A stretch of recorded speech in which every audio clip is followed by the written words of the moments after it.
Muadh ইবনে জাবাল রাদিয়াল্লাহু তাআলা আনহু থেকে নবী সাল্লাল্লাহু আলাইহি ওয়াসাল্লাম বলেছেন, লা তাজুলু কাদামা আবদিন ইয়াউমাল কিয়ামাতি হাত্তা ইউসআলা আন উমরিহি ফিমা আফনাহ ওয়া আন ইলমিহি মাযা ফাআল ওয়া আন মালিহি মিন আইনা ইকতাসাবাহু ওয়া ফিমা আনফাকাহু ওয়া আন জিসমিহি ফিমা আবলা। নবী সাল্লাল্লাহু আলাইহি ওয়াসাল্লাম বলেছেন, প্রত্যেক বান্দাকে চারটা জিনিস সম্পর্কে জিজ্ঞাসা না করে তার জায়গা থেকে তাকে সরতে দেওয়া হবে না। কবর থেকে ওঠার পরে যে জায়গায় থাকবেন সেখানে তিনি স্টাক হয়ে থাকবেন যতক্ষণ না তাকে চারটা প্রশ্ন করা হয় এবং সেগুলোর জবাব তার কাছ থেকে নেওয়া হয়। এক নম্বর হলো তার জীবন সম্পর্কে, সময়টা সম্পর্কে। জীবন মানে কি? সময়। আমরা বলেছি তার জীবন সম্পর্কে, যে সে কিভাবে এই জীবনটা কাটিয়েছে।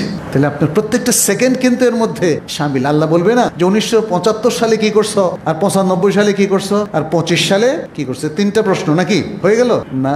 আপনাকে আপনার জীবনের যখন থেকে আল্লাহ তাআলা এস্টিমেট করা শুরু করেছেন, কখন থেকে আল্লাহ এস্টিমেট করা শুরু করেন? বালেগ হওয়ার সময় থেকে আপনার জীবনের হিসেব শুরু হয়ে যায়। তখন থেকে নিয়ে যতক্ষণ পর্যন্ত আপনার হুঁশ ছিল, আপনি স্ট্রোক করে বেহুশ হন নাই, ততক্ষণ পর্যন্ত এই সময়টার হিসাব আল্লাহ নেবেন।